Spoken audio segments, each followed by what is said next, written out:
প্রীতি 3 গোলের পাশাপাশি স্কোরশিটে আরও নাম লিখেছিলেন থুইনি মার্মা।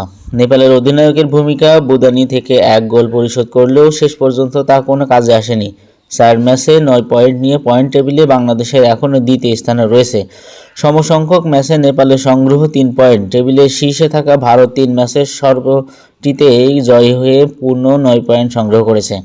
বুধবার ম্যাচটি শুরু থেকে বাংলাদেশ আধিপত্য দেখিয়েছে, বেশ কিছু সুযোগ তৈরি করেও সঠিক ফিনিশের অভাবে গোল করতে পারেনি। বুধবার ম্যাচের শুরু থেকেই বাংলাদেশ আধিপত্য দেখিয়েছে, বেশ কিছু সুযোগ তৈরি করেও সঠিক ফিনিশের অভাবে গোলের দেখা পাননি। 39 ওভারে ডেডলক ভাঙেন থুইনি মার্মা।